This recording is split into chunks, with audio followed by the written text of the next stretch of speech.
HHDG.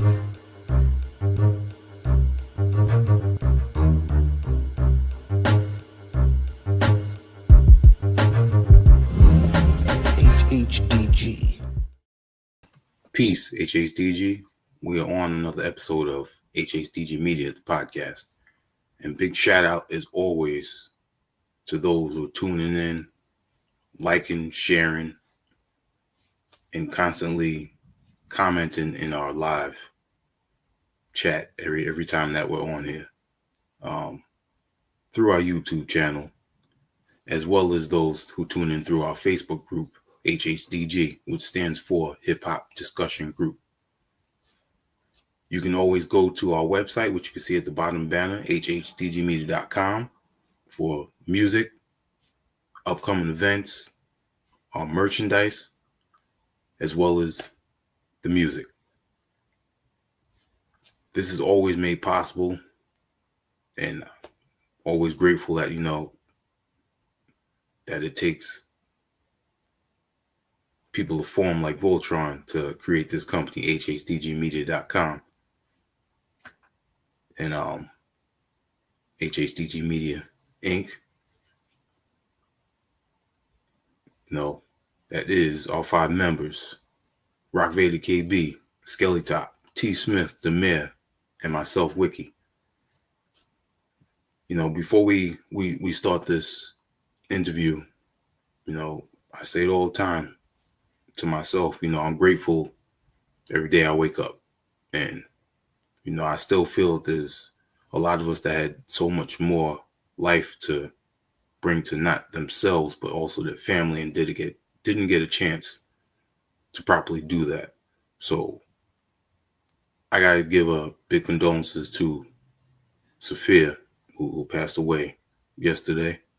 And been listening to his music for a very long time. And whole shout out to the whole Hobo Junction, Golden State Warriors. Oh man. And just one of those lyricists that you love to break down his lyrics, listen to him, and he's the type that you put on and just be amazed. And then the whole crew he was with, love the chemistry that they presented together.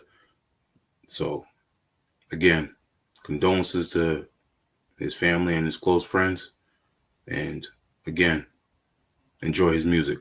Keep playing his music. Keep sharing his music. Let other people know about that, not familiar. And just like that, with our guest for tonight, life is precious.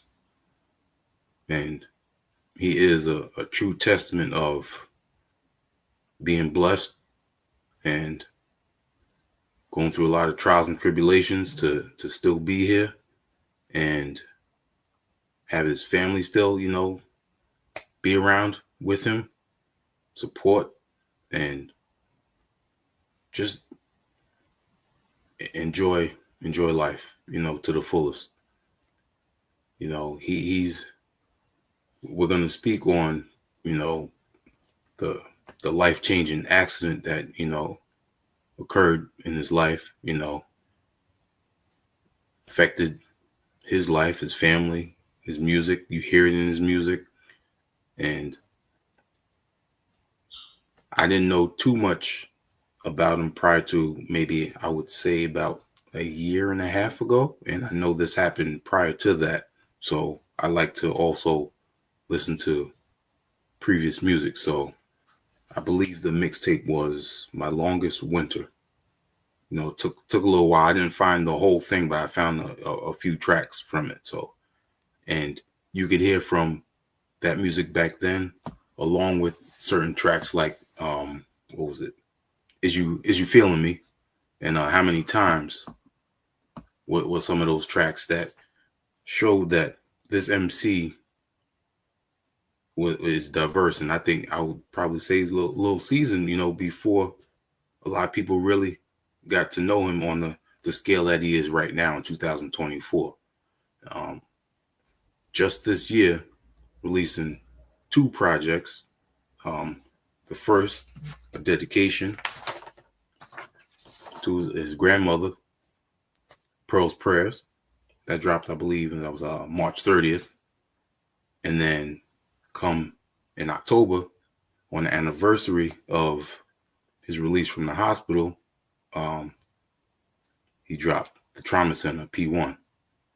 And again, if you listen to this album, this is a very emotional album. You know, listening to this album and then me already hearing his previous music that just meant you can see a completely new person. And again, you go through a life-changing accident like that, it's to be expected. And I don't know, how far the extent of all of the people involved, to go through his continuous recovery and treatment. But when you listen to his music, the man shows a lot of perseverance, and that's to be respected. A lot of determination. So without further ado, originally repping Sterling, Georgia, now in Florida, I'd like to introduce Kendall Spencer. Peace, peace. Hey, how you doing this evening, bro? I'm doing good. Doing good. Happy to be here, man. I appreciate you all inviting me to be a part of your platform, man. Thank you. Thank you. I don't want to dive directly into the latest album, but we can start with talking a little bit about Glenn County first. And tell us about your upbringing there. I come from very humble beginnings, man. Glenn County is a very small town in the southeast corner of Georgia, about an hour north of Jacksonville and an hour south of Savannah, Georgia. If anyone's familiar with the area. Mm-hmm. I grew up in a park which you call Sterling. It's on the outskirts of the city, so it would be like more of the country rather than the city vibe. I grew up on a dirt road. Like I say, very humble beginnings. 2-parent household, my mom and dad and my 2 sisters. Okay. Dope. I believe your mom is tuning in right now. Your mom's Angela, correct? Yeah, that's my mom. Yeah. Yes, How indeed. you doing, Mom? Appreciate it. Respect, and thank you for also tuning in. Yes, life is definitely precious, indeed. Yes. What was the early music that you recall listening to growing up in Georgia? Probably was some type of gospel music. I'm gonna say Shirley Caesar. That's I can remember her from my childhood. My parents was very religious, still are very religious people. So I was in church, involved in church as a young boy, and I remember every Christmas playing that Shirley Caesar Christmas album. Mm-hmm. That's probably about the first piece of music that I can remember listening to that.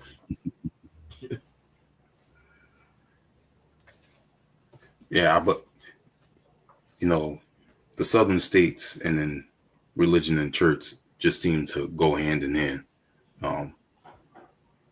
3 of my grandparents are originally from the South, North Carolina and Mississippi. Okay. So they all migrated to New York at some point. And I spent some time as well, growing up in the church as well. So I definitely understand. Yeah, it was kind of like it was a requirement, in my household on both sides of the family. It was a requirement at least 2 to 3 times a week. Yeah. Yeah. Any musicians in your family? Um, that's a good question. I don't think so, man.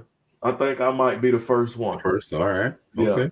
yeah, that I know of. Yeah, You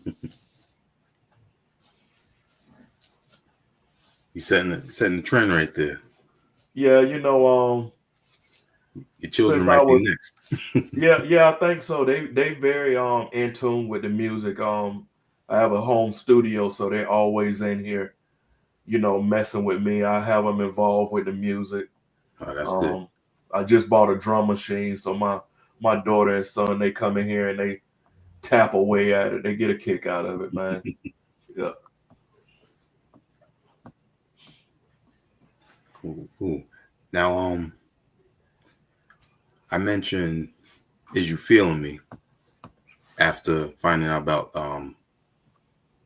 my longest winter mixtape, and like I said, I didn't find the full mixtape. It was just certain tracks, here and there that I was able to catch. But again, early on, you showed a diverse style of music that you were releasing. Um, who were some of those early influences? Because not everyone coming from the South at that time was doing it like that. Um, you know, coming from the South, and I'm pretty sure most people down here that tell you we grew up listening to everybody, man. It was from East Coast hip hop to, of course, Southern hip hop, West Coast, Midwest. The Dungeon Family. That's like those was my childhood heroes. Mhm. I wanted to be in a part of their conglomerate. I love the Wu-Tang Clan, Bone Thugs and Harmony. Just to name a few, man. So I'm like a hip hop sponge. I just absorbed it all in, all the different styles and flavors and Mhm. everything. Now, being that you go by Kendall Spencer, did you have any MCs names back then? Yes, I used to go by the name Mason Dixon. Mason Dixon, which Yeah, you do mention when I listen to the older music. I did hear it often, even on the on Total Package album. yep, yep. That's after I did that album and life kind of went in a whole different direction for me. I chose to like really drop that name and I just figured I said, you know what, everything I'm accomplishing in my life, I'm doing it as Kendall Spencer. I finally accepted my name. I was like me standing up and saying, you know what, I'm proud of the name that my parents gave me, and I'm not gonna. My story is not made up, so I'm not gonna make up a name. I'm gonna just go by what I do. So I dropped the Mason Dixon. All right, respect that. Yep. Hmm. And how long have you established Hidden Hand Society? I launched the label in 2021, January 4th, and that was like always a goal and a dream of mine to have my own label. And at the time, I figured I said, you know what, I'm gonna quit waiting on somebody else to do something for me. I'm gonna just start doing things for myself, and that was like kind of the reason for me starting that label and everything. Okay. So that was a few days before the total package was released. Yep, I released that. Actually, the total package was a that album was recorded 11 years before it was released, Oh, and okay.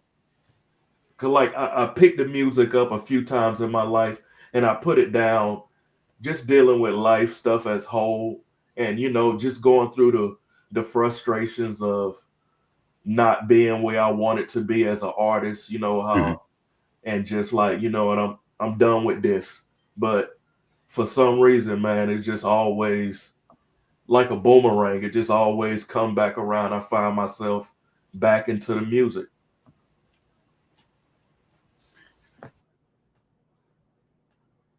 Usually, when you have a talent for something, it there's little bits and pieces in your life that are, shining out to you. Yeah, Go back to it. Go back to it. yeah, exactly. It's funny.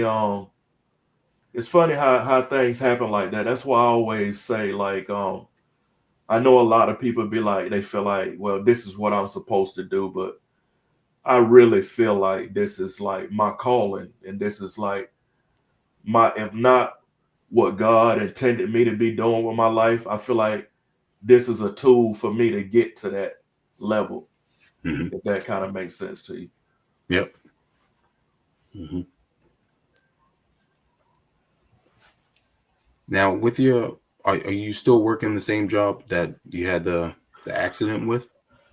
No, I'm still, Okay. like I say, the accident was 2 years ago. I'm Hmm. still dealing with the workers' comp side of things, so I'm Okay. still Cool. home recovering and anything, and I don't think I would be able to physically go back and do what I was doing anymore. Yeah. Now, if you don't mind, letting people know what your position was and what occurred, during your work, being that, and also let me just say real quick, this was not a regular work day. On top of that, this was supposed to be your day off, and you Yeah. decided to go in. Yep. Actually, my family, we were supposed to go on vacation that day, and for some reason I chose to go to work. I don't know why, because I really don't remember the accident. I was an electrical lineman for since 2007. I've been in this field, and I rose up from the rankings, from started on the ground and Hmm. made my way to to the top dot journeyman position. Was a supervisor for many years, and like I say, I was talked into coming to work, and everything just went downhill from that morning going there, man. Hmm. Wow. Yeah, really. Can't somehow like I said, I don't remember any part of the accident because the Hmm. injury was so traumatic. Right. I just remember waking up in the trauma center out of a 2 week coma, and some kind I was told that I came in contact with the high voltage wire, which was like 7,620 volts is what I came in contact with, and just one of those unfortunate things, man. Hmm. It's scary, high risk, job working like that too. Yeah, Safety is always a concern, but I mean, you know, aside from the accident, I know it's got to be a lot of trauma that stems, from that, even now in your life. And I can slightly relate because it's been just over 2 years since I was struck by a SUV while walking in a crosswalk, and I've suffered uh, multiple bone fractures, um, torn ligaments, different parts of the body, and I'm still going through it. I still see multiple orthopedic surgeons, spine and pain specialists, still doing my physical therapy, and with all of that, still doing my daily morning routine to keep me going. wow. Yeah, it's a lot, man. Sometimes I when I first of all I try to keep myself occupied, keep my Hmm. mind just on focused on something, because if I take a moment, just a minute or a second, to think about what I then went through, it's it's just like bad. Sometimes I don't know how I'm still sane, like able to operate under normal daily activities because it's a lot, man. The trauma, the PTSD of the accident, the thoughts, dealing with the pain, Hmm. continuous regimen of pills and doctor's appointments, ongoing surgeries, man. It's a lot, man. I just I just try to stay focused on my children. That's what really keep me Keeps going. trip. Yeah. Yeah, Hmm. if it wasn't for them, I don't know where I would be at right now. Like seriously. You know, children is a great tool for happiness and inspiration. That's one of the reasons why I try to keep my two sons around my father, because he's going through his health issues. So the more they're around him, the better it is for everyone. Yeah, I completely understand that energy that they give off. It keeps you going. It really does. Yeah. Now you were released from the hospital in October 14th of 2022. So you're in the hospital for 89 days. Correct. Wow. Yeah. That was that was an ordeal. Like I could write a book just about that experience. Just you can see stories like this in movies, but it just doesn't It's do not the it justice. It same. ain't the same. Um, being in that place, man. So many days I broke down mentally, just broke down. Felt like I was trapped. I did not think I was ever coming home. That's how bad it was there. I remember the first time going outside when they carried me outside I had to go take like a test to see if I could swallow so Hmm. I could get off of the feeding tube Yeah. and go to regular food. And I just cried when they was wheeling me outside in the bed. I remember the day when my physical therapist came and she carried, this was the second time I went outside and we went walking just to feel the sunshine and breathe the fresh air. It was like, man, because I thought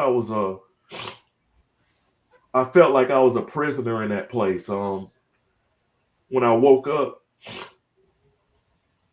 I did not know where I was at. I was so combative and fighting the doctors and the workers because I was scared. I thought somebody had kidnapped me. Mm. Like, serious. That's just I was going through every emotion that you can imagine in that place, on all that medication, hallucinating, having all type of dreams. Just man, I wouldn't wish it on nobody. Mm, mm, mm. Man, sorry to hear all that. And at in these moments, questioning, you know, where am I gonna be at? How long am I gonna be here? Am I ever gonna get out? Like you were saying. Um, when did music come into play? Um, it took a while, man. When I was in there, I created a playlist called Lowest Moments. I wasn't even really listening to rap music in hospital. I was mostly listening to a lot of gospel, a lot of old soul music. So Hmm. I would listen to that a lot. August was still sending me beats while I was in there. He didn't really know the severity of my accident at the time. I didn't really know it, but he was still sending me production. So I was listening to his beats. And the whole time I was in there, I thought I was gonna come out of the hospital because I ended up having to have my left arm amputated. So I thought I was gonna be my arm was gonna be saved. So I was like, man, when I get out of here, I'm gonna get right back to what I was doing before I ended up in this situation. Yeah. But once I got amputated, all of that changed. Um, my faith was out the window. I wasn't thinking about music. I remember on the car ride home with my wife, I said, I looked at myself all scarred up, just don't even recognize myself anymore. And I said, you know what? If there's a God, I will get back to what I love doing. And if I don't, then I guess there's no God. And I came home. I didn't go in my studio, didn't cut on the music. I didn't cut on my computer for Mm-hmm. over a year and a half. I just mentally I was not there. I was trying to like do a little writing. I couldn't even write. I was so under so much medication. My brain was just all over the place. And then I finally got off of of the hardcore medication. I weaned Yeah. myself off of that, and I started seeing it was like a cloud just was lifted from in front of me. I started seeing, the light. My psychiatrist, she was like encouraging me. She was like, Kendall, if you don't go back to making music, just listen to what you used to do. So I That's started true. doing that. Mm. And then I was like, you know what? I think I'm at a point to where I want to try to get back into it. And if not get back into it full time, I'm at least going to release what I was working on before this accident. That was my plan, to put that music out. So I started doing that last October. Yeah. Wow. Mm-hmm. And I noticed a lot of your release dates are around the time of your anniversary of your release. So October, November, around those times. Yeah. Yeah. I don't, it's funny how, like, even in the past, it just worked out that date. I mean, October 31st, that's my mom's birthday. So I usually put something out around that time, but I don't know. It's just I don't know how the numbers and the dates just worked out like that, man. But Mm. I'm gonna just continue going with it. October 31st. Yeah. My sister is October 30th. Okay. Yeah. Yeah. Mm. Now, how did you meet August Fanon? Um, I was 2020. I was working on a project called Misery, and mo- mostly the dude Pa Dre. He did a lot of the stuff on there, but I wanted something. I was looking for a different sound, Mm-hmm. and I believe August he had a placement on West Side Gun, one of the West Side Gun albums. I think it was the I think it was seven, Hit Where's Herman 7 or 8. And it was something about this beat on there. It just stood out to me. I was like, man, I want something like this. So I went, researching, looking in the credits, and I saw the name. Yeah. And I just hit him up on Instagram, and he reached back out to me and started sending me he sent me a pack of beats. So that's where it started with him. That's great. Mm. That's definitely great. And I being that you mentioned the Misery project, I put that up in the links for, and also in the comments for those to go check that out if they haven't. Yep. Mm. That was like that was my return to the game after the like I say, after I recorded the total package. I took like 11 years off. Uh, um my wife was involved in a tragic accident, so that kind of took Oh things man. to another place. I ended up having two children and laid off a couple jobs. So I finally got back to a place to where I was listening to some underground music, and I found myself rapping and writing to it, which I hadn't done in years. I hadn't heard nothing that I was like that sounded like what I used to do prior. So that was when I got back in. I started back doing music, and Misery was that album after that long hiatus. All right. Hmm. Wow. You never know what life can bring to you, but at the end of the day, your faith and just having that belief that there's more to it in life than whatever negative energy is trying to bring you down with. And I give you a lot of respect for everything that you've gone through to be here and be able to speak with me tonight, on everything that's going on. Because again, it's bigger than music, and you continue to let us know that. Yeah, yeah, of course. Now it's like at this point with me, it's like I feel obligated, and I feel like it's my duty to do it. Like especially what I done been through with this accident, coming home, a limb loss survivor, a burn survivor. I want to be that voice for those people that went through those tragedies and haven't found their way yet, because not only is it helping them, it's helping me. Hmm. It's helping me, and I haven't found my way all the way. I still struggle with this daily. I'm lucky to have music as his outlet, like serious. Releasing this album, and even with the part two that's about to come out. two Once I days Yeah, once I finished it, it was like a load was lifted off of my chest. It's like I look forward to the beauty of life now. You know, Definitely respect that. Ooh, man. And again, shout out, your family with the support that they've given throughout all of this, you know, yeah, and as well as your mother.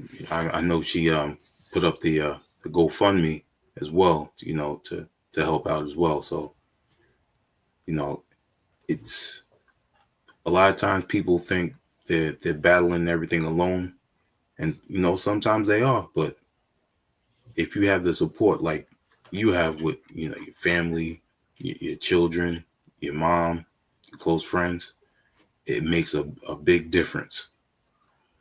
yes, it totally do. I meet so many people every day that's going through these things alone, and it's very hard on them. So I don't take it for granted, man. I'm lucky and blessed to have a strong support system. Here, my wife, she's been right here with me every step of the way, going through it. Also, so I'm thankful, man.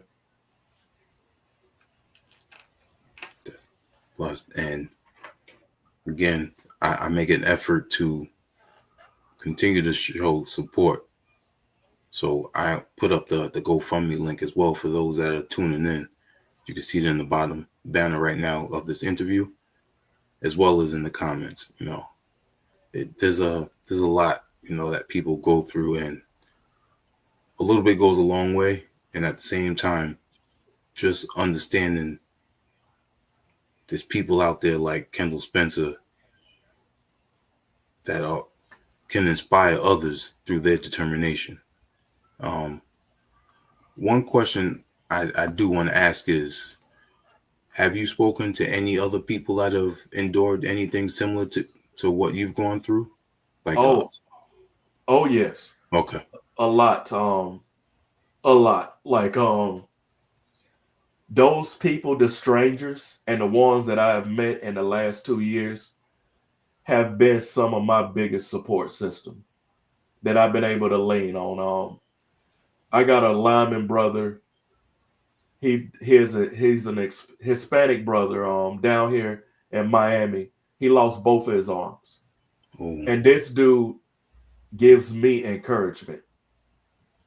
Like when I was fresh, maybe a half a year after my accident, he was I met him and he just encouraged me so much.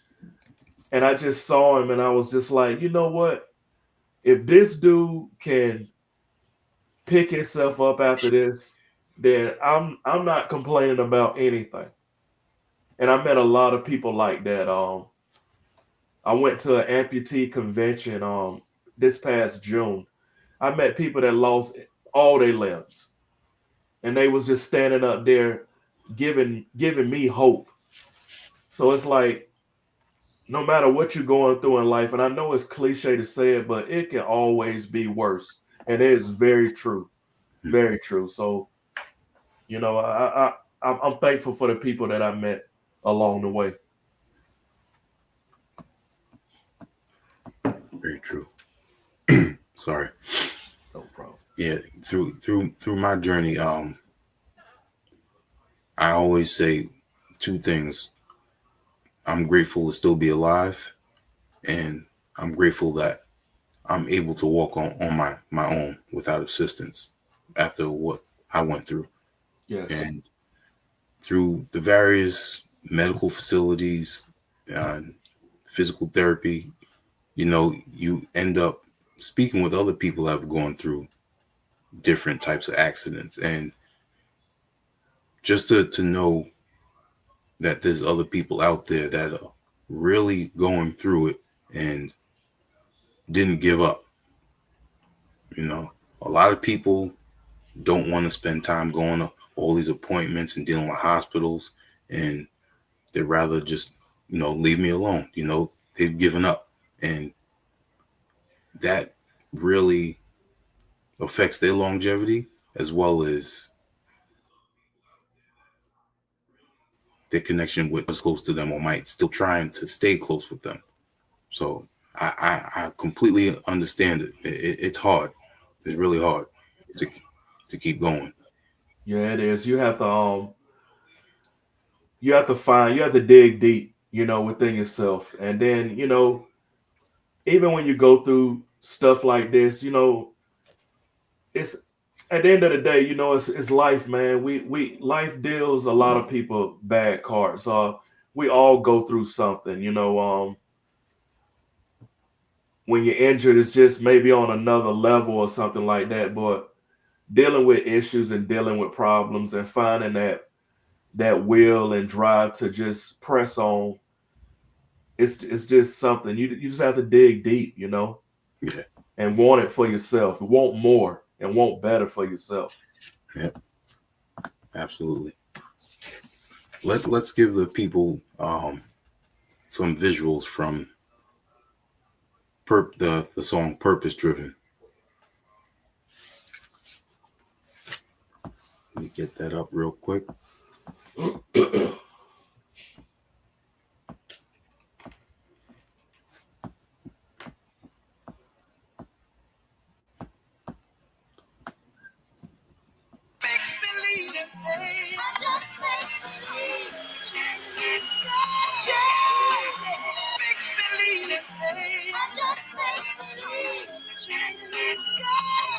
knew it was something out there for me. I just had to go and get it. Yeah, I just gotta keep believing in myself. Come on, Kendall. Check. I knew it was something out there for me. I just had to go and get it. Kept believing in myself even when no one else did. I gotta win, ain't no other choice. Looking in my kids' eyes, ain't no excuses. Shorty can't need no fucking books, dog. You need to get your head together. Shit all over the place. If you wanna be in first place in this race, or just another one in the way. I try searching deep down inside myself, cause I know I got it in me, and I don't need these motherfuckers' help. I walk this road all alone, 25,000 miles away from home. Look how far I roam, looking for the goal at the end of the rainbow. I know my partners feel me, we all in the same boat. Losing time, still holding on to hope. I don't want to live a life with no regrets, even though I feel hexed the curse. I put my pain in the verse, that's 1 + 1 = 2, so I know I can make this work. Purpose driven, God is always on time, even if he shows up in the ending. Even if he shows up in the ending, he's always on time. I fought hard, took a lot of chances, never blamed no one else for my problems, never begged for $1. Hard times is rough, but I swear they don't last long. I'm headstrong, I'd rather die than quit. Every loss is a lesson, every lesson is a blessing. Actions behind faith is how you manifest it. Prayers are null and void, we die fasting. Ain't no love in the streets, don't get caught lacking. I'm stressed out right now cause I got caught stealing on my taxes. Lisa in June, baby, when smoking weed, watching my life blow by. I gotta get a grip, pull myself back up on this clip. I tried to leave the music, but something keep pulling me back. An addiction like a smoker fiending for crack. I gotta leave something for my son, for his son, before it's all said and done. I'm almost to the end, a few more lines and I'm done. I leave you with my last words, I love you, God bless. I pray all your dreams come true and much success. I pray all your dreams come true and much success. In Enhanced Society. We the only ones dropping shit like this, man. You gotta feel it. August, you're a genius, my dude. I salute you, man. Domain, what's up, my dude? Been fucking with you forever, boy. Big bro. God is always on time, even if he shows up in the end.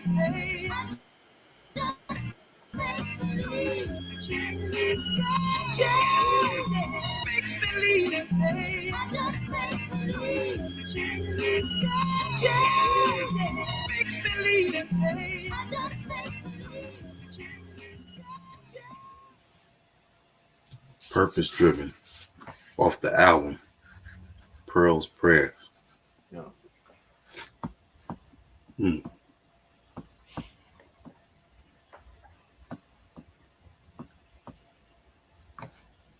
That was like a major accomplishment for me because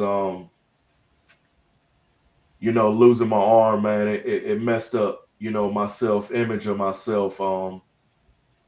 Like I told you, when I finally came back to the music, I figured I would just put out the music I recorded prior to me getting injured. So I did that. I never thought I would do no video. I was like, I'm definitely not. I don't want nobody to see me like this. I hate the prosthetic. So me doing that, it was like I had to really talk to myself and just give myself that talk and just like, you know what?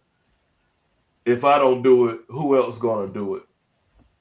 But it was it was something to be able to do that.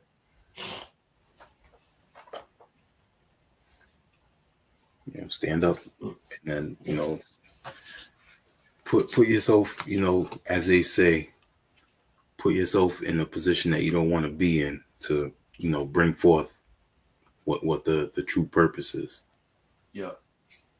Cool. And again, that track is off of Pearl's Prayers, which is another 2024 album. I believe it was March 30th. Yeah. You released that. Yep. And so tell us how significant your grandmother was in your life. She was like my second mom, man. That lady meant everything to me.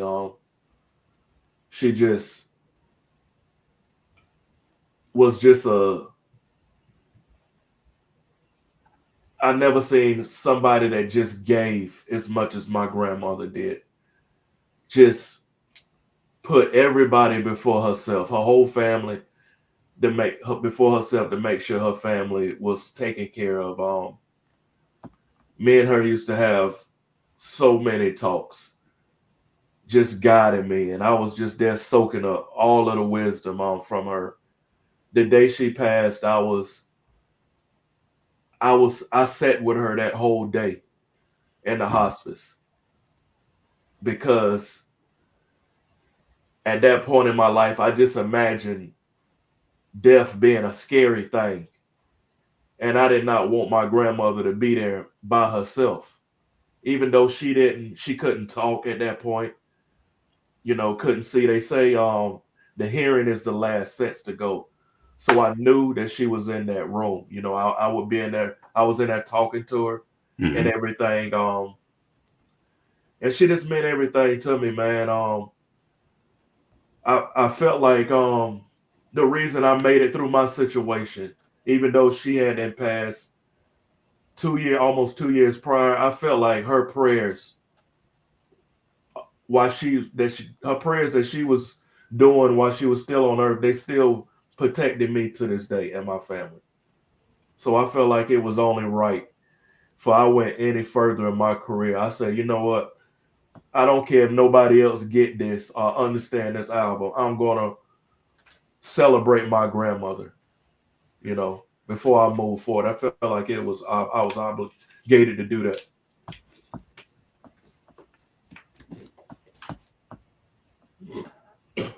And she continues, to be in your heart that way, and also through your youngest daughter, who carries her name as well.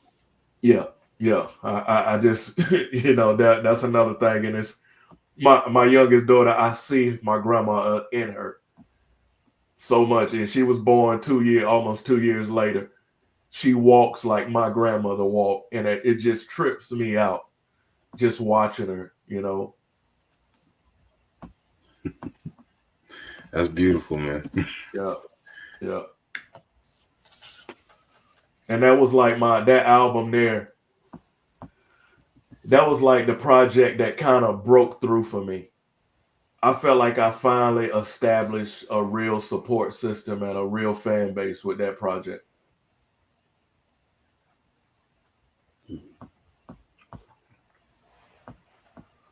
Now, for the purpose-driven song, who produced that? Because I didn't see the credits for each track, but I just know the 4 producers.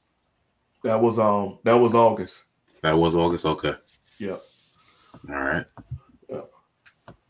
And then tell us about the other 2, because you handled some production as well on there. So tell us about Mo Make Music and Jaisu. Did I say that correctly? Yeah. Well, the first one is Mo Mackey, my partner Mo Mackey. Okay, Mo Mackey. All right. Sorry about that. Yeah, Mo Mackey. He does all my mixing and mastering. A real good brother and everything. I sent him some. I found these loops, and I didn't have no way of making no beats or anything, so I actually sent them to him, and he chopped the intro up for me. The other 2 on there, it was just stuff I just put together myself here at home. And Jaisu is another producer. He's from the UK. I met him back in 2019. Another off of Instagram. He done my Blue Beacon song. He done Broken Wings, and he done Rock Bottom for me. So, I done some work with him and everything too. Yeah, his name sounded familiar, and I think he worked with I'm trying to remember, from a whole Gold Chain Army and them. Killer Ben, I think he worked with. He could have did. He does a lot of stuff with a lot of independent artists. He's a very talented kid. He's good. Nice. And then what did you produce on the album? Like I said, I helped with the intro, Pearl, the grandmother's message. I put that together, Okay. and the outro. I put that one together. All right.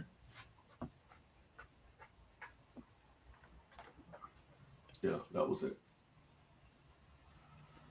And then in May of this year, you released a deluxe version. Yeah.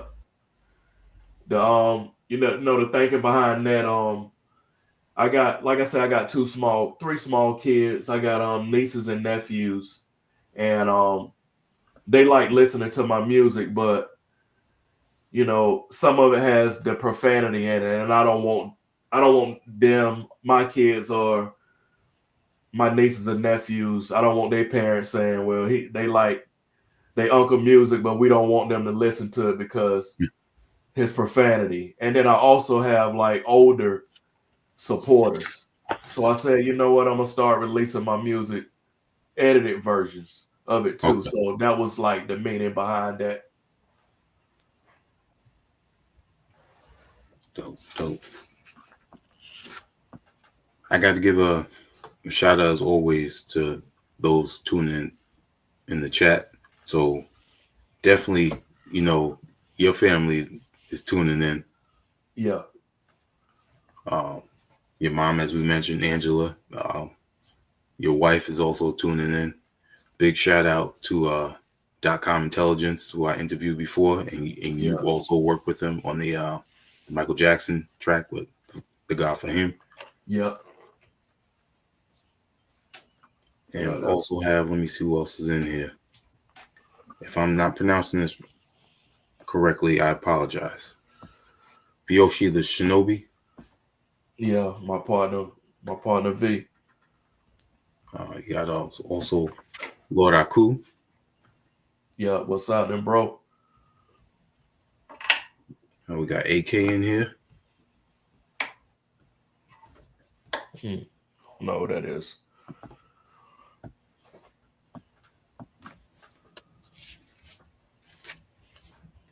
Now, being that we are almost on the cusp of the Trauma Center P2 about to drop in 2 days on your Bandcamp, let's talk about part 1, which you released on the anniversary, October 14th of this year.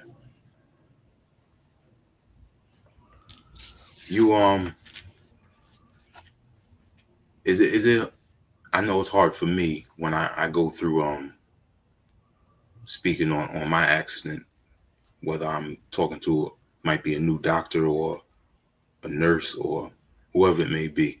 Sometimes when I get to that moment of having to mention it, I get the flashbacks of what happened. And I know you said you don't remember too much of it, but you still went through a lot to, know what occurred. So, was it hard for you to have that image? And what was the final decision? Did you think maybe I shouldn't do this for the album cover? No, not really, man. I had that like my wife and my mom, they took a few pictures and videos while I was in that hospital, and I really wish they would have documented more of it because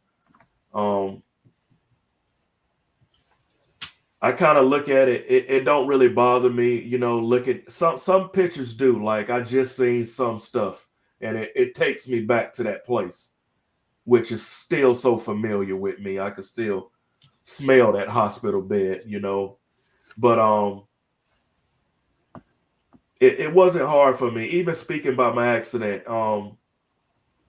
and losing a limb, at first it was, but at this point now, it's like a badge of honor for me because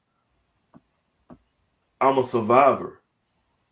You know what I mean? I went through that and I survived it, and not many people can say that.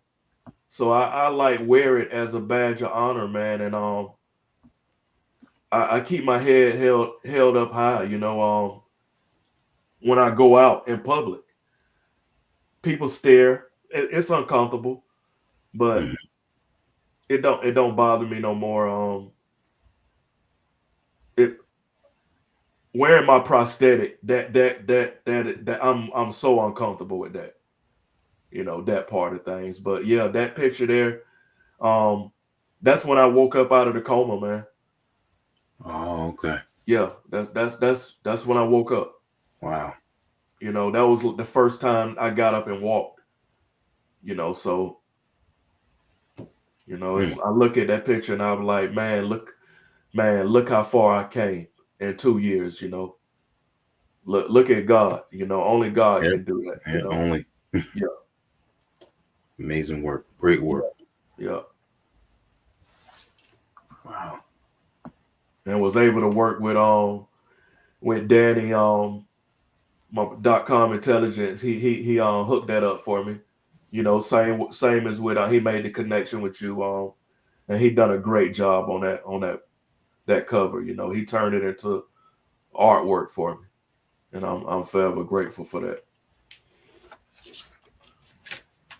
Respect.com on that. Yeah, Definitely. yeah. Yeah. It's good to know good people and have good people in your circle, man. Absolutely. Yeah, Now, for those that are not familiar, the Trauma Center P1 is also available on CD through DITCD. yeah, yeah. I encourage everybody to, I know a lot of people don't probably have CD players no more, but it's like a collector's item, just a piece of the history, and I'm also gonna put it on vinyl too.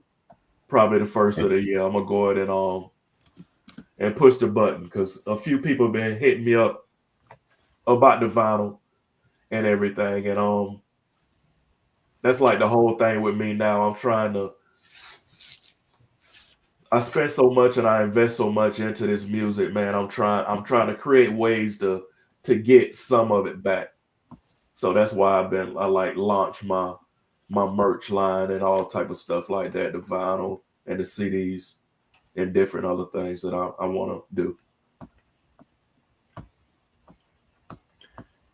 Yeah, it definitely deserves to have a piece of history like this in your hand and Yeah, enjoy yeah, it, be inspired by it, um, absorb the experience. Your words, you put your emotion in your words on your songs, and I think not too many people do it in a certain way where it truly resonates in your heart, where more of it could be just bragging or just being brash just to get attention. That's not what you're here doing. You got a message to let other people know about. And the same way you mentioned before that you do speak with other people that have gone through certain accidents and have lost limbs, you're letting people know through your music, you know, of giving that same type of support. yeah, yeah.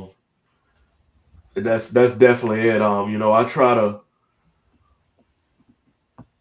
I've always been the type of person. I'm an observer. I watch and I don't hardly do a lot of talking outside of the music and certain things like that.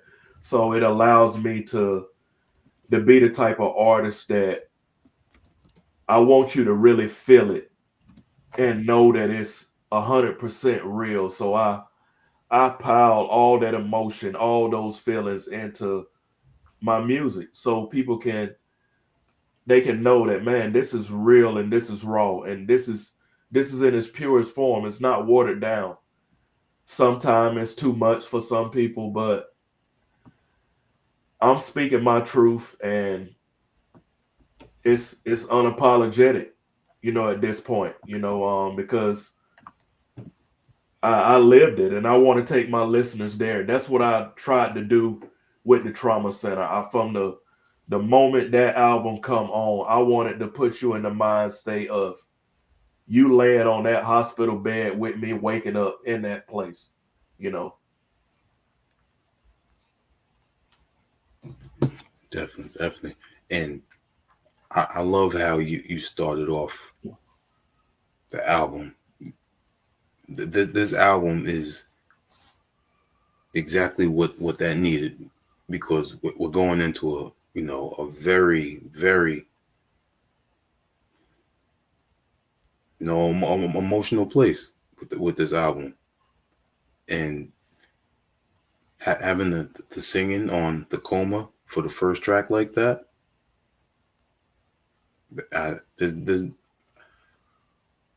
It's hard to have an intro and know what is gonna grab people's attention, and at the same time know what this album or EP is going to be about. And this just really sets the tone of how this album is gonna be once the Coma comes in. Then the next track you have is Dark and Hell is Hot, and then The Suffering, which we'll be showing the music video for soon. And just tell us how you wanted this album to be, as far as the sequence of the songs and working with August Fanon and what he was going to present. Yeah, like I said, I wanted to give it, when I was sitting there putting this together, I wanted it to have that cinematic feel. You know, I was trying to create a certain tone, bring people to that certain atmosphere with the music.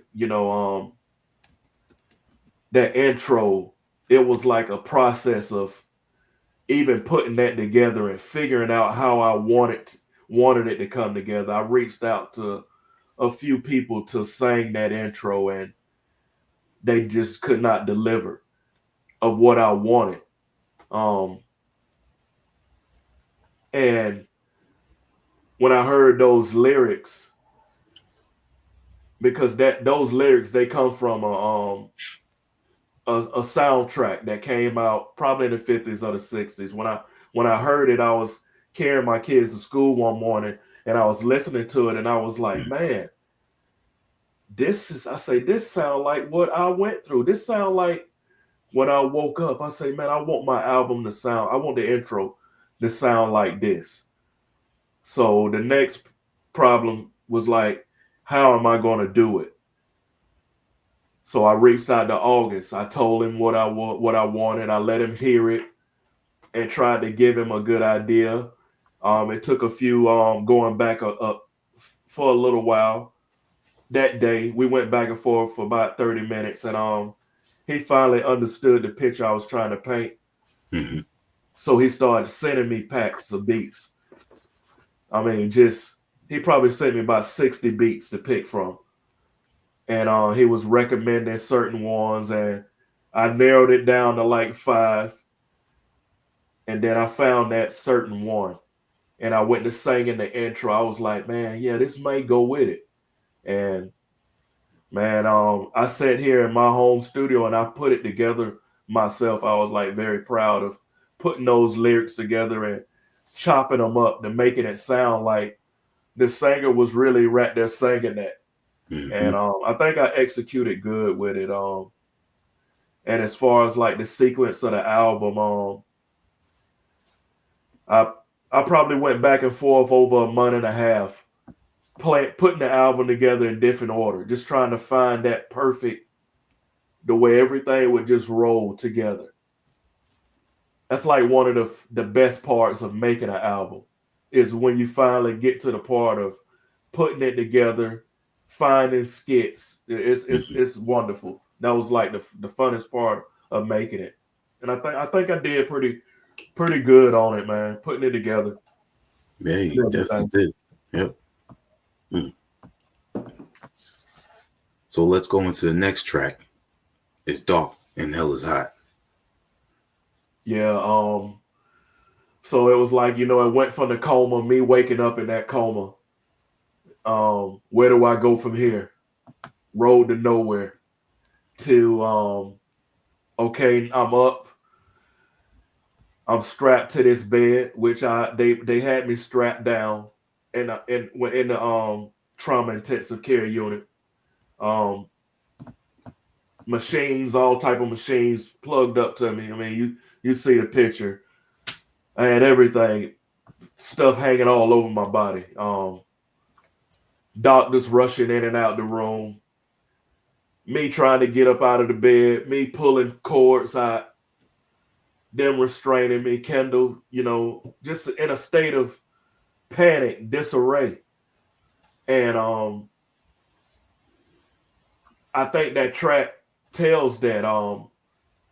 I remember waking up one night in that hospital, and all I saw was fire. I thought I not to get too religious or biblical, but I thought I went to hell one night in there. I mean, surrounded by fire, just like one of the most scariest things ever. So that's why I named it that, and then I had to play on, God Bless the Soul of DMX, one of my favorite albums. So I had to play on that. That was like kind of me giving homage to him too. And, through my situation.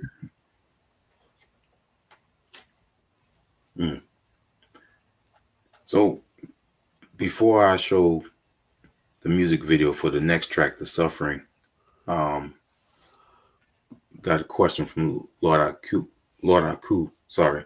And I was kind of thinking this as well. He said, who told you where you were or what were your circumstances were? It was one of the doctors. All of them told me, because like I say, I was I was fighting them. You can ask my wife. They told my wife, like, man, your husband is strong as I don't know what. I was really trying to get out of that place, even in that stage I was in. So they kept telling me, Kendall, I can remember it. Kendall, do you know where you are? This is what happened to you. That you went through this and that, but it never really dawned on me or resonated that's really what happened to me. I didn't really realize what probably happened to me until about 3 weeks into my hospital stay, when it finally hit home that hey, you done been through something really bad, man. You need to kind of calm down and everything. Wow. So tell us a little bit about the next track, The Suffering, before I play it. The Suffering is just that's what I've been going through since July 30th, 2022. I've been home suffering. Can't sleep at night. My sleep regimen is still off. A lot of pain, still in pain, and everything. Frustrated. No answers. Don't know what happened to you. Won't nobody tell you the truth. Co-workers won't call to tell you what happened. And everything. Just broken, man. Just a broken person. Just trying to figure it out. And that's pretty much that track. The madness of what I've been going through, man.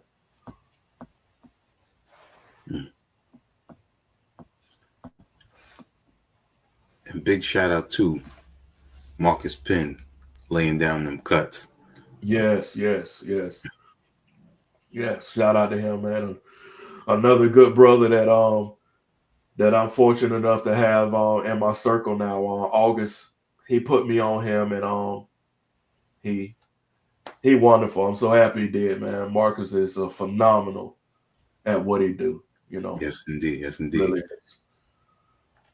And for those that may not know, I just interviewed him earlier this month. So definitely go check that out.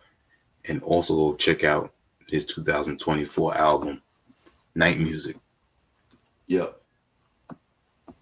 Let's get into the suffering.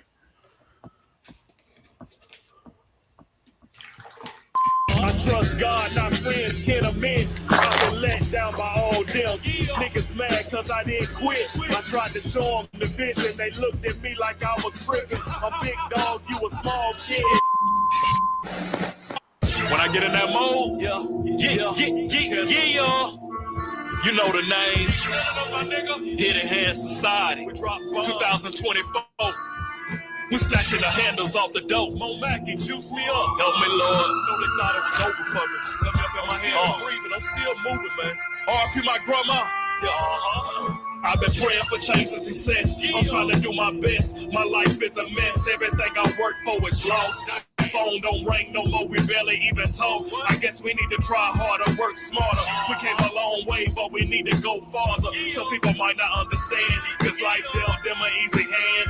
I never compromise for the happy-go-lucky. On social media with the fuckery, hickory dickory dock. The power lines made my heart stop. 89 days in the trauma center, I came out a different Kendall. Born center with one arm, I still bust your motherfucking brain, nigga. Still stomping in my steel-toe boots. Hold your hair like a gun, bitch, you old ass fool. I'm the ring around the rosy, dick in your bitch mouth, cozy. Ever since I was a little boy, I knew I was the one. I knew I was the one. I'm the best father to my kids. I shine like my son. I shine like the sun. To get what I got, partner, you gotta do what I do. You gotta trust me, I'm as live as it gets. Rap racing to a milli player. I'm all about my fun. Trust me, I'm as live as it gets. I couldn't even recover in peace. Stressed out trying to pay bills, make sure my family eats. Yeah, I got help, but mostly from strangers' faces. Some of my blood talk behind my back hating, like my situation was a vacation. I lost my own CDL insurance for my kids. Walk a mile in my shoes, still understand what I did. I walked through the valley of death. Quiet as kept, I blame myself. Trying to help devils, I should have thought about myself. Now I'm forced to pick up the pieces. I finally learned my lesson. Stay the fuck away from leeches. I'd rather die on my feet than live on my knees. All these cars starting against me, I'm still gonna cheat. Do you believe there's a God in heaven? Life's a test, every day a new lesson. Study the 23rd Psalm and always keep your weapon. No matter what you're going through, just remember the suffering is never for nothing. Hard times come for all in life with no real explanation. When we walk through suffering, it has the potential to devastate and destroy, or be the gateway to gratitude and joy. I'm no stranger to suffering. Big Kendall, Hidden Hand Society. Yeah, ever since I was a little boy, I knew I was the one. I knew I was the one. I'm the best father to my kids. I shine like my son. I shine like the sun. What I got, partner, you gotta do what I do. You gotta do what I do.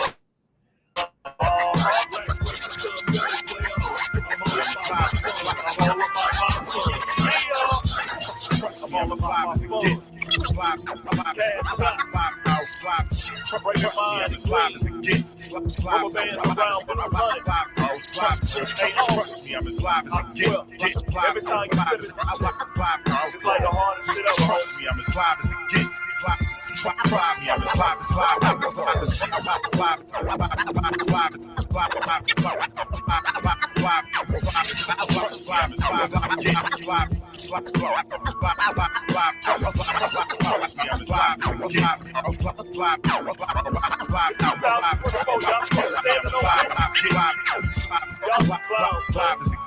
I got no respect for you. Hey, brother. Whew. Oh my gosh, it is so crazy that I have not heard your voice in forever. I know that right now things seem a certain way, but I know you coming out of this. I know that God's hand is still on your life. I know that there is so much more purpose and destiny on the inside of you. And even though this whole situation is so hard and it's so overwhelming and it's even mind-blowing, I know that you will rise from this, brother. I can't wait to hear your voice again. and see you walking in the fullness of what God has for you. Love you so much. It's going to be greater after this.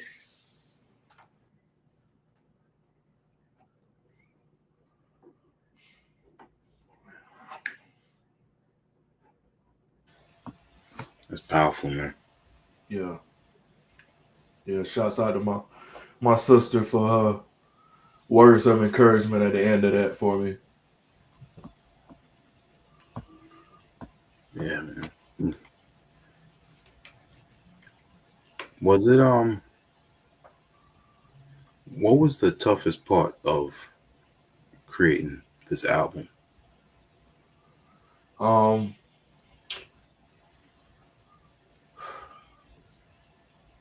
just dealing with the recovery, man. Trying to recover and create. It brought a lot of challenges. A lot of challenges. I went through. I can't even count how many surgical procedures while I was recording this project. Like serious. I mean, you in certain songs I talk about anesthesia ain't even wore off yet. While I'm writing some of this, I wrote most of this album in the back seat, going to therapy, and coming from surgery and coming from doctor's appointments. Like honestly, that's where most of this album was wrote, and just dealing with all that, man, frustrated. Um, not working and having to still provide for my family and everything. Brought a lot of challenges.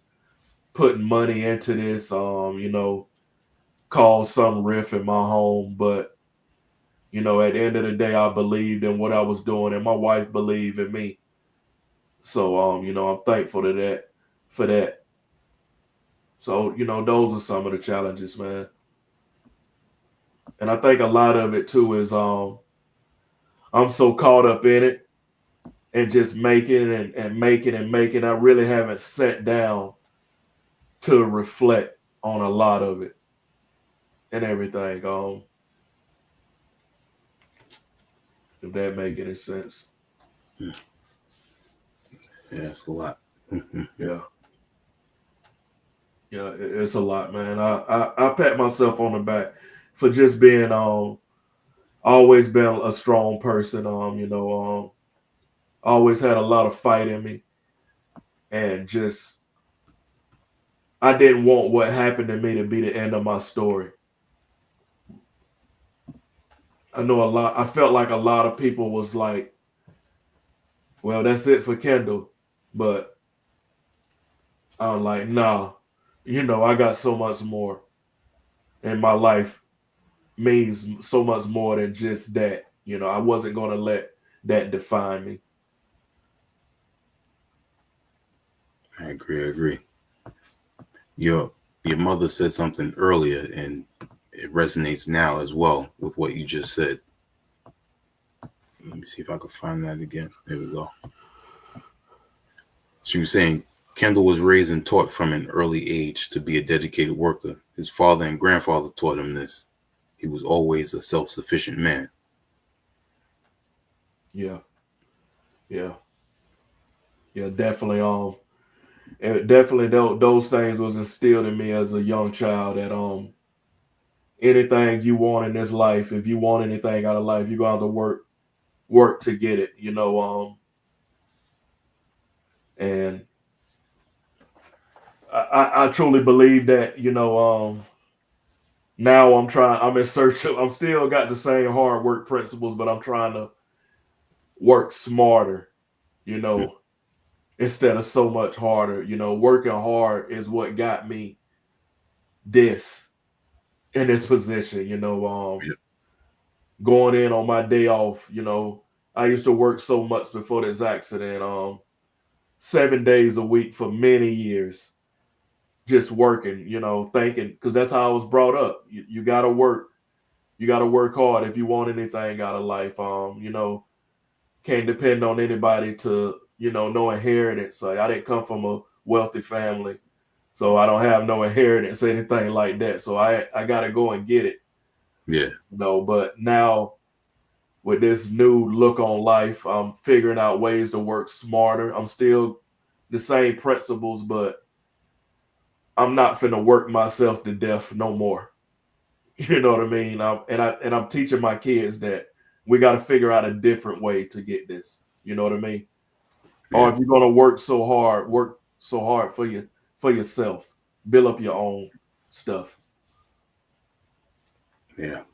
All that work should to turn out to be more efficient and relaxed future. Yeah. I mean, like I say, don't get me wrong. There's nothing wrong with the hard work, but man, No, not at all. I put in so much time, sacrifice so much time away from my family, quote unquote, chasing the bag, working these people jobs. I got injured on these people jobs, almost lost my life. Like it came down to seconds. When they brought me to the ground, I was not breathing. They had to perform CPR and put an AED on me. I was gone. And I flatlined 3 times that day alone. Yeah, you mentioned that song. Yeah. And to go through all of that, taking all the losses I done took, the company I work for, I haven't heard one thing from him. They haven't even called me to see if I need a bottle of water. So I sacrificed all my time for them, but look what I got back in return, So it kind of rubbed me the wrong way. That's why now it's like, I'm going to work for myself. I'm going to build up my own self, my own company, my own brand, that's what I'm on now. Yep. And being that you spoke about that, let's talk about the track, 3 Pieces of Silver. Yeah. Yeah, that was one of my favorite tracks from the album. It was one of the last songs that was recorded to the project. It's what I felt like I didn't been through. I felt like I've been betrayed, just like the story of, in the Bible when Judas betrayed Jesus for 30 pieces of silver. I recently just had the OSHA report of my accident sent to me, and I was pretty much the supervisor that was over the crew that day. His statement, his words, the accident was pretty much blamed on me. Just like everything on me. I'm out here working, trying to come in and help you. You supposed to be the eyes on the ground watching everything, so nothing happened to us in the air. You wasn't doing that. When y'all come to the hospital to talk to my wife and she asking what happened, their response is only Kendall knows what happened. Unbelievable. Like serious. Only Kendall knows what happened. So I felt betrayed. So that's why I wrote that track. Like, 30 pieces of silver. What happened to the brotherhood? Where's the loyalty? You sold me out for 30 pieces of silver. You ain't care about my children. I had a family to provide for. Hide your hands but throw stones. Man,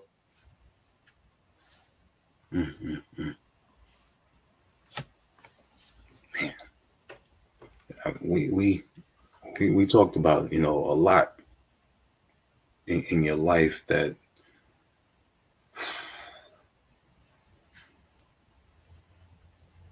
just thinking on what you went through, and again I mentioned before that there's people that have given up, and they're not here to, you know, speak on what happened to them, because, you know, they had no more in them to do anything else. And, you know, listening, and for anybody that hasn't, listen to the Trauma Center P1, and in a few days, 2 days to be exact, check out part 2. But this album could be a book, an inspirational book, you know, a support book. It could be a documentary. I mean, it could be so many things, but it's all put into one for this album that we're speaking on tonight. And I wanna say that one of my favorite tracks, and even after, you know, being blessed to speak with you, still is Soul Searching. Yeah. That's one of my favorite ones too, man. I feel like that track there is powerful, and I feel like it need to be talked about a lot.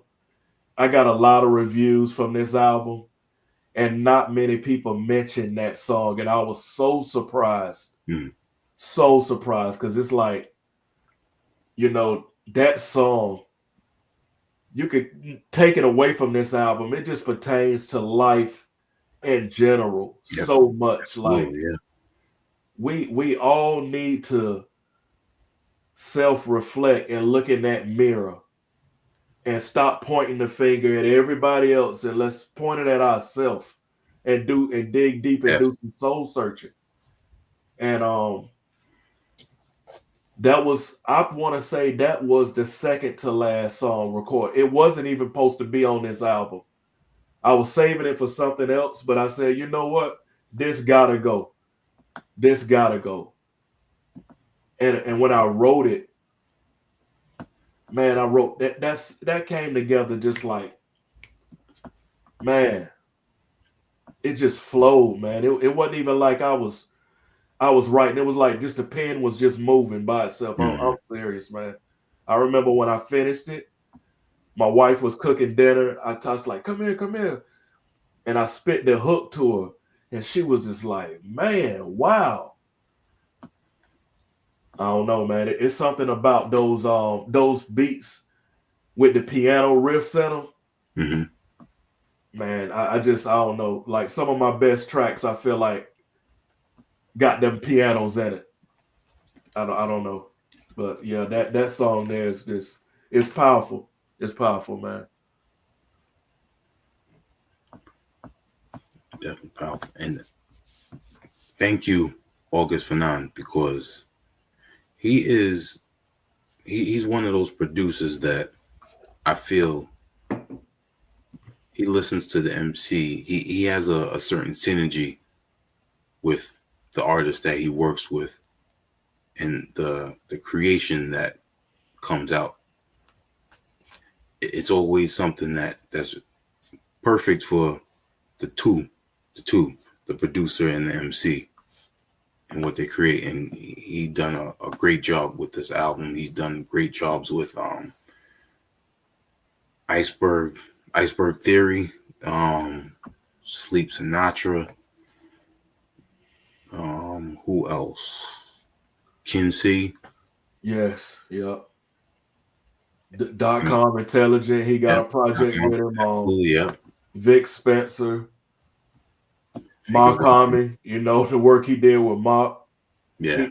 He just I worked with a lot of producers over my time in this game. A lot of good ones.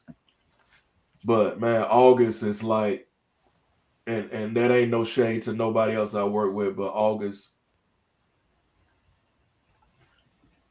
I feel like I'm the perfect match for his production, man. I've never been able to tell my story and open up on nobody's stuff and feel so comfortable and at home than his beats, man. And that's why I lock in with him like I do. he sent out so much work, and just his work ethic is like crazy. I think right now he told me he making over 10 beats a day. A few weeks ago he made 30 in one day. After Kai passed, he got very inspired. He made 30 in one day, and he sent them all out. And these are not no just like 30 throwaway beats. They all are fire. They all are fire, like all are fire. That it was only right for me. I'm fortunate. I feel fortunate to work with him. Somebody of his caliber. Like honestly, and since I've been tapped in with him, I've been wanting to do a full album with him. I felt like that was like my rites of passage to get a August Fanon produced album. And I did. I did. When I sent him the finished product, he was the first person that heard it besides my wife. I sent him the finished product, and he was blown away by it, man. He broke down every track and gave me his, and he was just like, man, Kendall, this is phenomenal, man. Yeah, man. There's only a few producers that are like that, and I love the fact that the two of you were able to link up. I listened to Hurdles quite a few times since that's been released, and now hearing the drums and the P1. Is he also producing P2? Yeah, he done everything on part two. All right. Pretty much going forward. That's all I've been writing music to is his stuff. I got we planning on the next two releases for next year. Already just continuing to work. Nice. Just continuing to work, man. It push forward, man. Even with the Hurdles project, he did everything. I believe everything on Hurdles except the Beaumont, Texas track. I think everything else was him. All right. Nice. So again, like we mentioned before, Trauma Center P2 is dropping on November 22nd on Bandcamp. So definitely be on the lookout for that. Yep, I encourage everybody. If you like the first one, I'm pretty sure you're gonna like this one. This one right here is it's kind of structured a little different.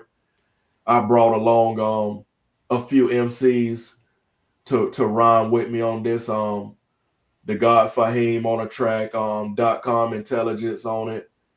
Me and Kenzie got a track on this.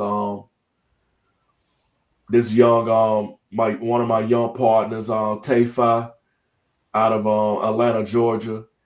He did a track with me. Mo Mackey assisted on a hook.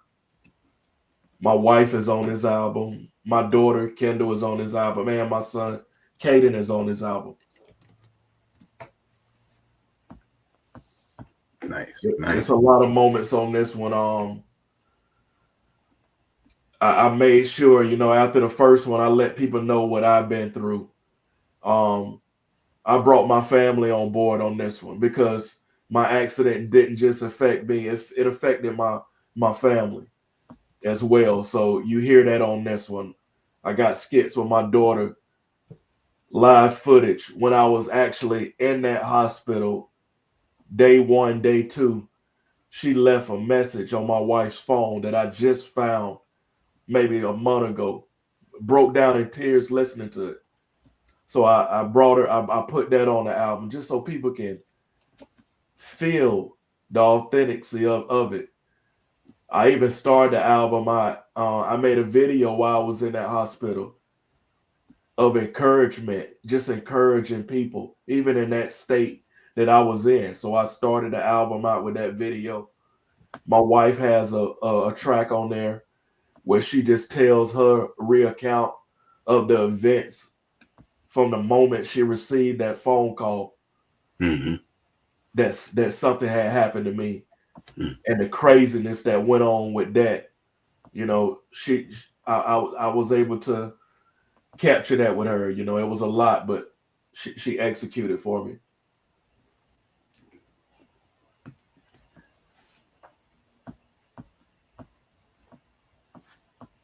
Now for P2, the art, is that Danny from the UK? Yes. All right, yeah, I'm familiar with his work. I thought so. Yeah, he you know, phenomenal, man. He another person that I've been a fan of his work for years, and like I say, .com, he he made the introduction for me, and that was another like step. I felt like the rite of passage to work with him, you know, because he's a staple in this underground realm that we move in, you know. Yeah. And he's also nice on production too. Oh wow! Yep. I'm gonna have to tap in with it, man. I did not know that. Wow. Yeah, that was actually my introduction to him a few years ago. I heard his production, then I started seeing the artwork. Wow. That's why I say, man. I be telling people all the time. They be acting, you know, rap is it ain't like that, or rap is not like it used to be. I'll be like, man, you need to tap into what's going on because, man, it is some phenomenal artists out there right now. That's all over. Yep. Yes, that are creating and they're making some music just as good, if not better, than what was before, in my opinion. Definitely agree. Man, they just gotta go down the rabbit hole, you know, the same way I do in finding your earlier music. That's it. You know, I had to do it because I was one of those persons, like I told you, that gave up on hip hop music from like 2000 such and such to about 2015. I really wasn't tapped into no new music. I was just listening to what I grew up on, and I stumbled across Griselda, Benny the Butcher, and I was like, man, this is incredible. And I was listening to the features. I like, who is this? Well, who is this? And I just started going deeper and deeper, and I just discovered, like, once I got to the bottom of that rabbit hole, I was like, man, it's beautiful on this side of the fence. You know what I mean? It's like, man, I got to get in on this, man. That was like my whole take. I want my name to be among those names, you know. Definitely. And I'm working towards to prove that I deserve to be here in this space. Yes, indeed. God had plans for Kendall Spencer, and here we are right now. Yes. November 20th, 2024, speaking on life, music, recovery, perseverance, determination, all in one right here. Definitely appreciate you taking the time to speak with us. For all those that are tuning in, definitely go out, support the album. The Trauma Center P1 is out now. P2 will be out November 20th. Also, there's a GoFundMe out there. I put that in the comments. You can definitely go check it out. Support. Kendall Spencer, thank you again. Man, I thank you so much for having me, man. It's been a pleasure sitting down talking to you, man. Like I say, since I stumbled across your show, I've been a fan of your platform, and I was just like, man, I can't wait to the date when I can get there, you know. And I'm happy to be here, bro. And you definitely have a fan and supporter in me, you know. I be a lot of the shows I be tapped in to them, you know, just stepping in, just hitting the like button and everything, just to try to keep this thing of ours going along, man. Thank you as always. Yep. And time is now to let everyone know where they can go reach out, support, and give you shout outs as well. Well, I just launched my own website, hiddenhandsociety.com. So I'm slowly moving everything to there to where that's my one spot where you can just go there. You know, you can tap in with the mailing list and leave your email. You know, I'm developing that now the way I'll be able to send out newsletters of everything related to me and what's coming up. Like you say, the Trauma Center Part 2 will be on my Bandcamp this Friday. Pre-sales will be up for that and everything. You're gonna be able to get 3 tracks off of it. It'll be on streaming on the 26th. But I encourage everybody to go support the Bandcamp first, you know, support the music, and everything.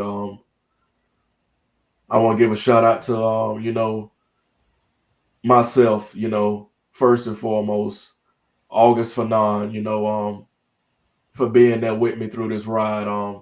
My partner, .com Intelligent, you know, another good brother. My 2 partners, Mo Mackey and Oplex. Be on the lookout. Us 3, we got a project that we're working on now that'll be out next year. I'm very excited about that. Nice. And everything. And Take my family, my family, you know, being here for me through the whole process, all my friends and supporters, man. You know, I thank you guys so much from the bottom of my heart, you know, for sticking with me throughout this process. You know, anybody else, I forgot to mention. You know, don't blame my heart.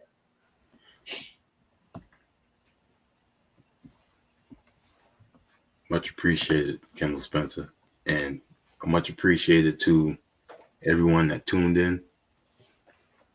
Yes. Always, it's greatly appreciated, and a lot of the people that are tuning in are doing the same as you. You know, they checked other interviews. You know, they let other people know about it, and I'm always humble because, again, always thought that I'd just be that fan and supporter who would be, you know, showing the music that I enjoy, posting up, you know, my vinyl or my CDs or any shows I might be at. But to be doing this it's another aspect that I didn't expect, but you know, that's how things are. You know, there's certain paths that are put forth, and here I am. And I'm appreciated to be able to speak with artists that I genuinely listen to and enjoy and want to support their music. So thank you again. Yeah, we appreciate. I speak for all those artists. We appreciate you for allowing us and having this platform for us because, you know, it's not many out there. A lot of people, they want to gatekeep, and you know, I have certain stipulations to do this, and you lay down the welcome mat and allow us. So you know, I thank you, man, and I commend you and salute you for that. You know, need more people like you. We do. We definitely do. Yes. Keep this culture going. Yeah. And on behalf of our HHDG media crew, we're going to say peace. Peace.